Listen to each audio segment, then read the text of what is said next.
Assalamualaikum warahmatullahi wabarakatuh. Kepada semua mahasiswa yang mendengar mata kuliah saya ya, mata kuliah kita etika profesi hukum. Hari ini atau pertemuan kali ini kita akan membahas tentang fungsi etika. Sebelumnya kan kita juga sudah bahas apa itu pengertian etika, kemudian apa sisi pembeda antara etika dengan moral, kemudian apa ukuran daripada etika itu sendiri.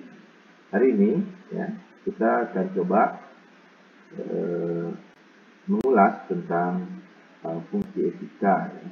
Karena memang bicara etika itu ya atau etik ya, secara fungsi yang pertama kan bisa kita lihat bahwa fungsi etika itu sebagai ukuran baik, buruk, ya, wajar, tidak wajar, dan benar, salah. Ini kan etika ini punya batasan. Ya. Batasan itu juga kan antara ukuran baik dan buruk, wajar tidak wajar, benar atau salah ya, itu juga merupakan konsensus, kesepakatan, karena ada ukuran di sana. Nah, dia bicara ukuran, maka ukuran itu kan ditentukan oleh subjek pembuat atau pembentuk dari etik itu sendiri.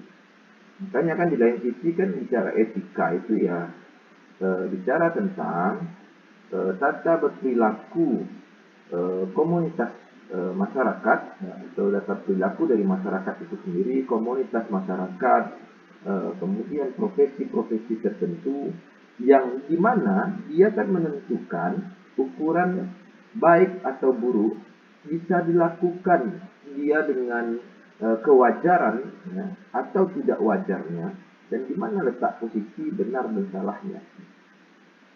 Nah, misalnya kan kalau hakim ketika dia melakukan aktivitas, misalnya kan ketika ada nih saudaranya yang di sidang atau dilakukan persidangan, maka kan hakim itu kan seharusnya mencoba untuk tidak menerima kasus itu ya. Kenapa? Karena ini kan bagian daripada etika, ini bukan bagian daripada hukum, bahwa hakim itu sebenarnya kalau dia kenal itu saudaranya, itu orang tuanya, keluarganya, maka ketika dia berhadapan dengan hukum, kemudian hakim ini ditunjuk terkait dengan kasus yang harus diselesaikannya, kasus-kasus itu terkait dengan keluarga dia, maka sewajarnya, ya, sepatutnya, ya, sebaiknya hakim itu memberikan ya, kepada hakim yang lainnya yang dimana tidak memiliki hubungan darah ya, terkait dengan ini sendiri ya. Kemudian yang kedua, bisa kita lihat bahwa fungsi etika itu apa? Sebagai landasan bertindak dalam sebuah kehidupan kolektif yang profesional. Makanya ukuran etika itu baik dia melakukan perbuatan baik, dia melakukan perbuatan wajar, dia melakukan perbuatan benar, itu akan menjadi rule, akan menjadi rel bahwa seseorang itu melakukan aktivitas atau melakukan kegiatan sesuai dengan ketentuannya. Maka disebut juga kan ini profesionalitas ya. Profesionalitas itu kan gimana sih ukuran yang profesional, bahwa orang itu harus atau si subjek itu harus melakukan aktivitas, melakukan perbuatan sesuai dengan ukuran ya, ukuran-ukuran yang telah disepakati. Karena ini kan ukuran bertindaknya seorang ya, baik itu dalam profesi apapun ya, itu bertindak sebagai sebuah kehidupan dalam bentuk kolektivitas ya. Secara apa? Secara profesional. Kemudian yang ketiga, bisa kita lihat juga bahwa fungsi etika itu kan untuk menjalankan visi dan misi lembaga atau institusinya. Bahwa etika itu kan diambil dari visi misi dari komunitas itu sendiri atau institusi atau lembaga. Ya. Sehingga kan visi misi itu kan merujuk kepada kegiatan-kegiatan yang dilakukan dan dia menjadi pedoman untuk tercapainya target perbuatan dari subjek itu sendiri. Ini jelas ya. Jadi visi misi, kemudian ketika sebelum komunitas, institusi atau lembaga itu membuat yang namanya etika, ya, kesepakatan terkait dengan etik ya, dari satu komunitas atau satu lembaga, maka etika itu juga harus disesuaikan dengan visi dan misi dari institusi tersebut. Supaya apa? Supaya jelas nanti arah etika. Makanya kan saya katakan di pertemuan sebelumnya bahwa etika itu kan sifatnya konsensus dan juga dia sifatnya fakultatif. Makanya dia bersifat kelembagaan. Makanya kan hanya tergantung pada lembaga itu sendiri. Setiap masing-masing lembaga, setiap masing-masing individu, setiap masing-masing institusi ya, dia harus mentaati dari konsensus atau tata perbuatan atau ukuran baik dan benar, buruk, wajar atau tidak wajar, benar dan atau salah ya. Ini kemudian yang menjadi patron ya dari institusi atau lembaga tersebut, di mana di dalam lembaga itu kan ada kumpulan subjek tuh. Kumpulan subjek itu kan punya visi misi tuh. Ya, visi misinya sesuai dengan visi misi kelembagaan gitu. Ini kurang. Kemudian yang keempat, bisa kita lihat juga bahwa fungsi etika itu kan untuk menjaga citra lembaga atau institusi. Mengapa diarahkan ke sana? Karena memang institusi atau lembaga itu kan punya etiknya masing-masing. Punya aturan-aturan, punya bagaimana ukuran-ukuran. Ya, ukuran-ukuran yang mana harus dilakukan, yang mana tidak harus dilakukan. Sehingga inilah yang menjadi tata cara berperilakunya suatu lembaga atau orang-orang yang bernaung di dalam lembaga itu atau institusi itu. Kemudian kita lihat juga ini kan fungsi etika yang lainnya adalah sarana untuk memperoleh orientasi kritis berhadapan dengan berbagai moralitas yang membingungkan. Makanya kan etika itu mengumpulkan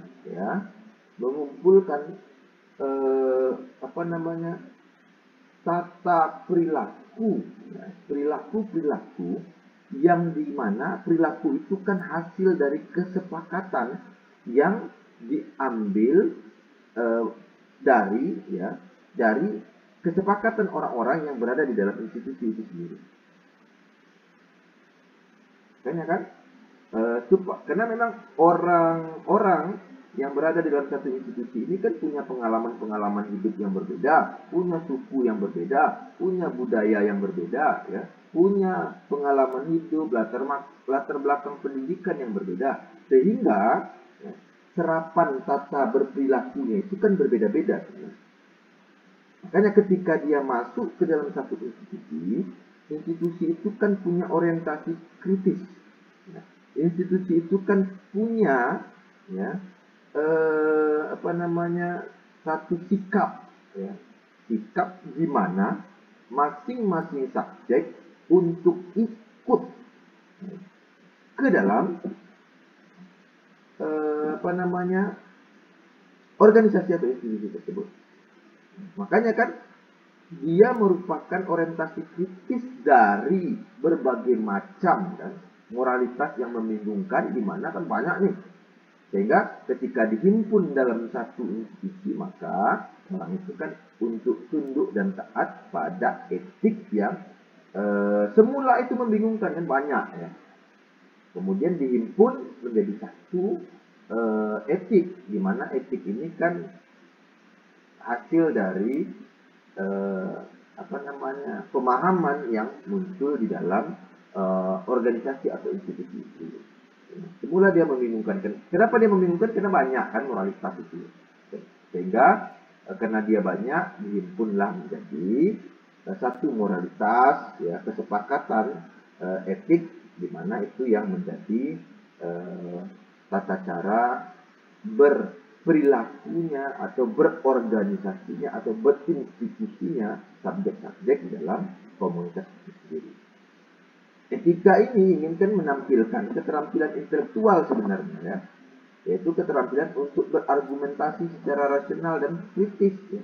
Kenapa dia menampilkan keterampilan untuk berargumentasi secara rasional dan kritis? Karena memang di dalam etika itu sendiri itu kan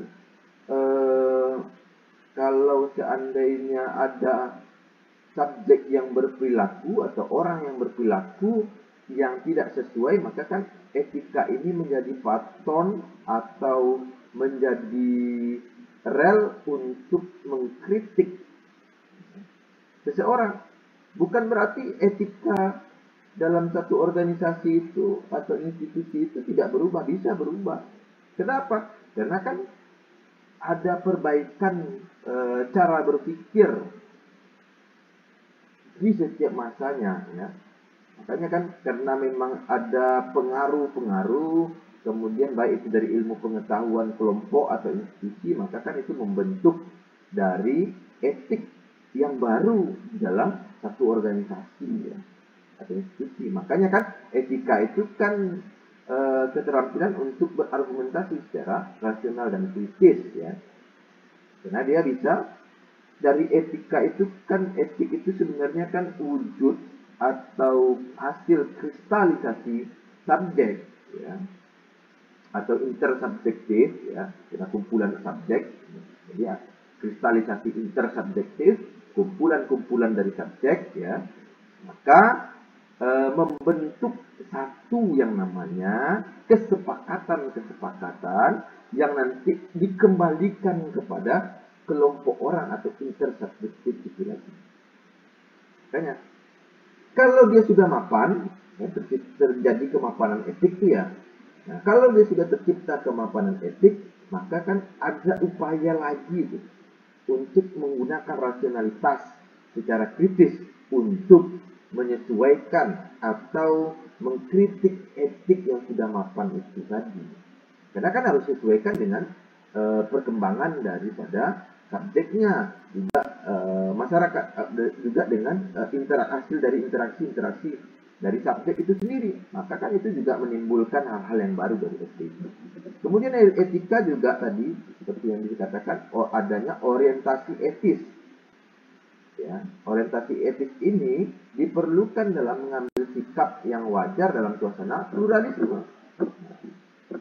Pada prinsipnya kan plural nih, ya.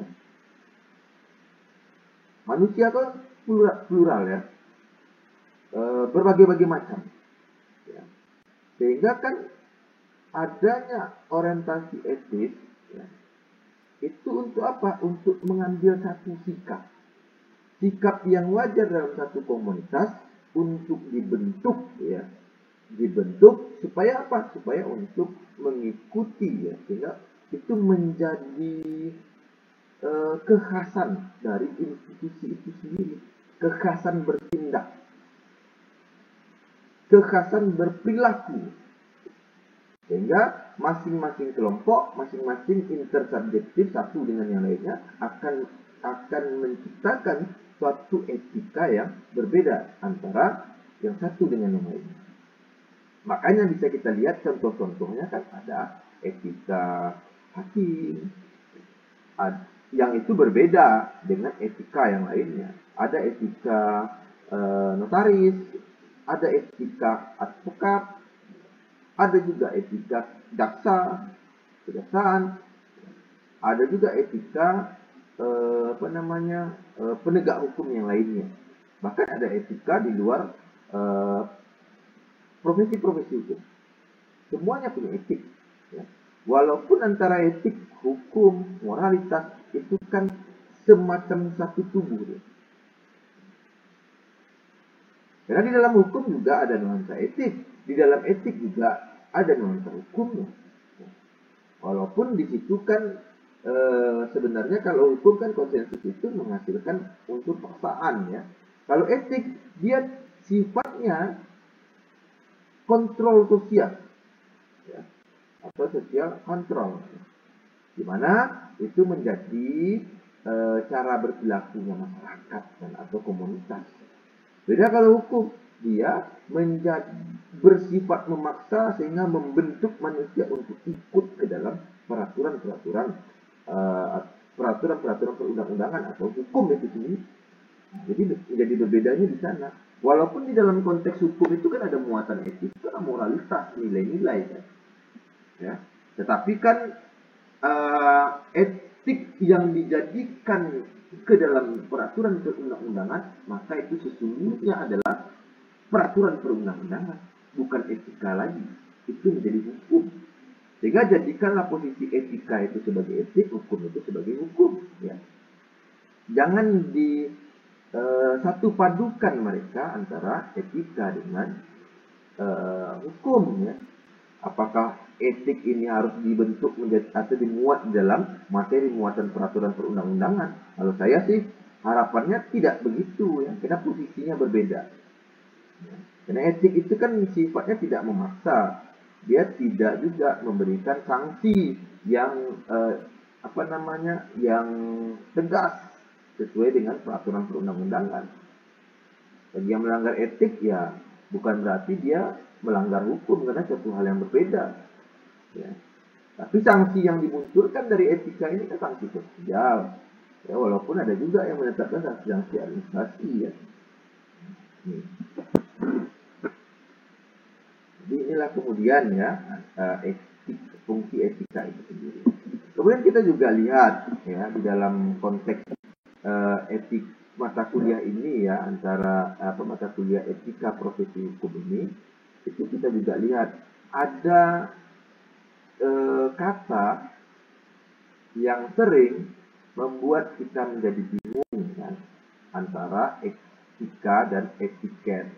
Seolah-olah kan kata itu kita anggap sama ya.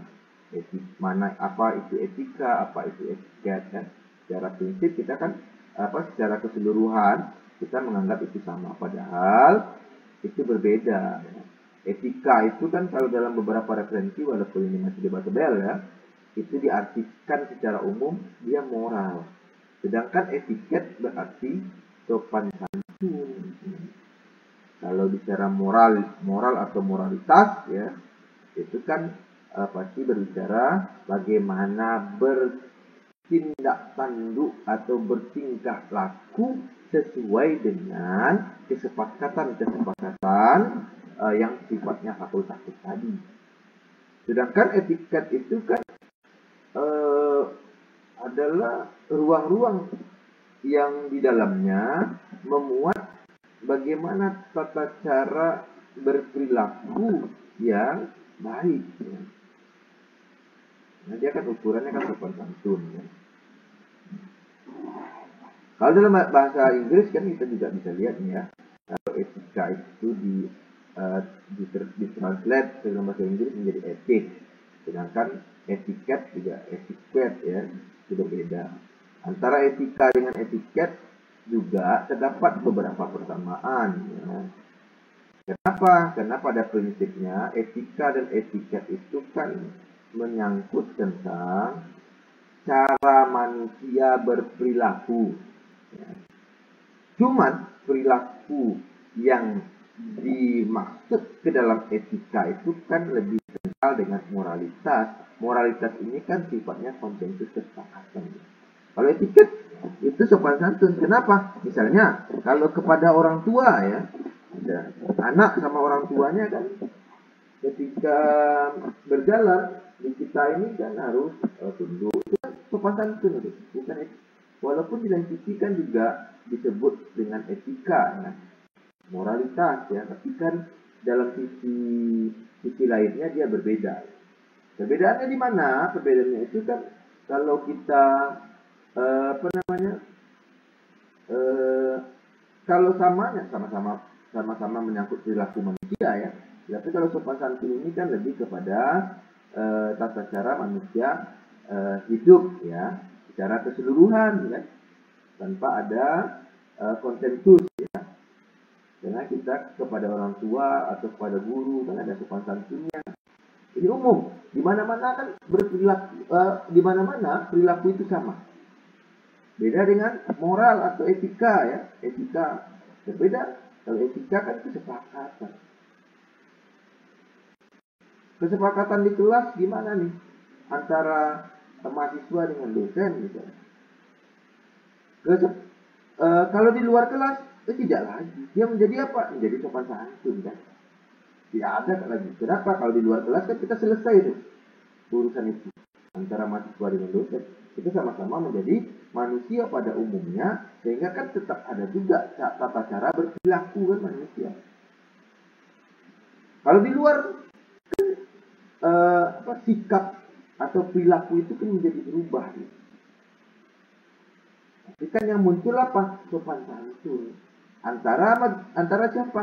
Antara orang yang muda dengan yang lebih dituakan, kan itu dia. Ini menjadi berbeda dia ya.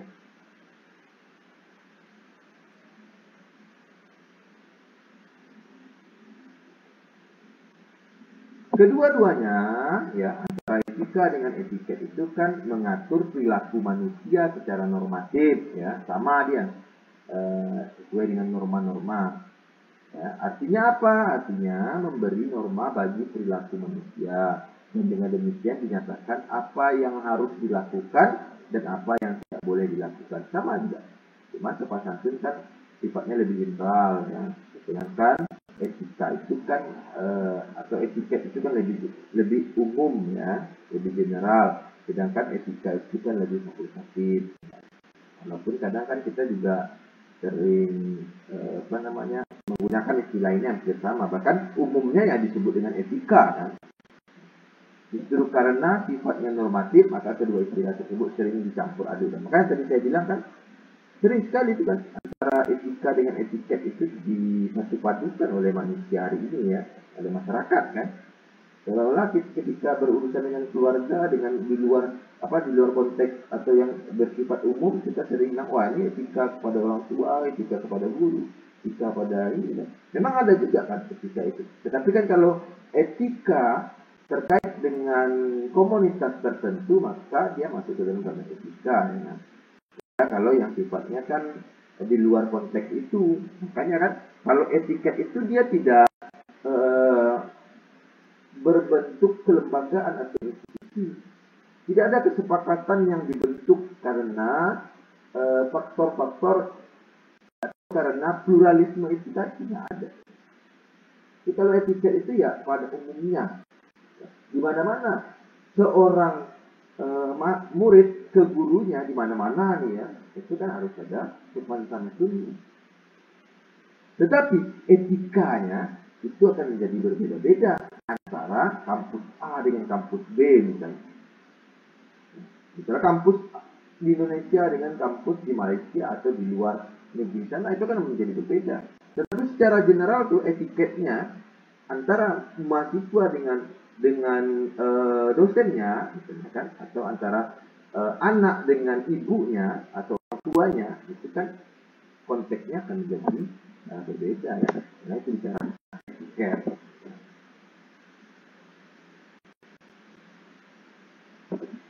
Kemudian kita lihat apa saja sih faktor-faktor yang mempengaruhi ya, pelanggaran dari etika itu tadi.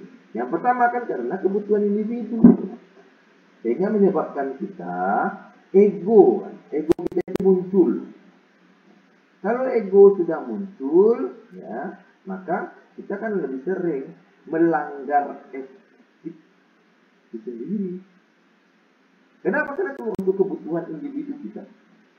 Lebih sering karena duit, karena uang, karena untuk kebutuhan ekonomi kita, untuk individu kita, itu kita kan sering melanggar etika. Kemudian, ya, yang faktor-faktor yang mempengaruhinya yang kedua adalah tidak adanya pedoman. Makanya kan etika itu ya harusnya dibuat pedoman, ya, pedoman-pedomannya. Supaya apa? Supaya menjadi rule, menjadi aturan, menjadi norma, menjadi pegangan bagi bertindak atau berperilakunya masyarakat atau komunitas atau kelembagaan. Kemudian perilaku dan kebiasaan individu yang terakumulasi dan tidak dikoreksi. Ini juga kan menjadi pelanggaran etika. Ya. Kalau seandainya ada perilaku individu atau kebiasaan individu yang dia tidak pernah sama sekali ditegur, ya. Sehingga kan itu akan terulang berperilaku yang sama, kemudian menyebabkan pelanggaran-pelanggaran etika itu sendiri.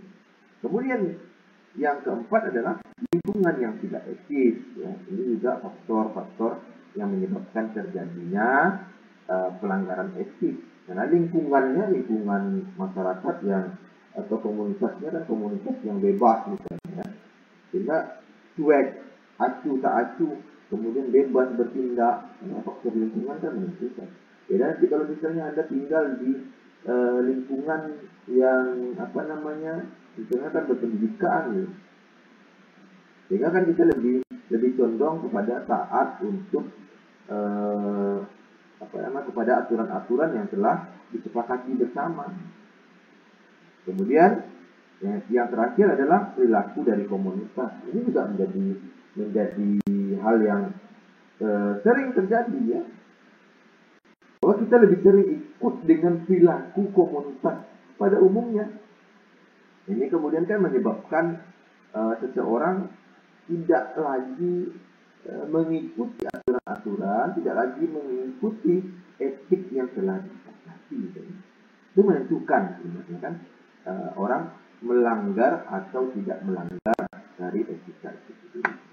Oke, mungkin cukup untuk penjelasan kali ini. Ya, silakan nanti jika ada yang didiskusikan, silakan di dalam kolom komentar di Google Classroom kita. Mungkin cukup. Assalamualaikum warahmatullahi wabarakatuh.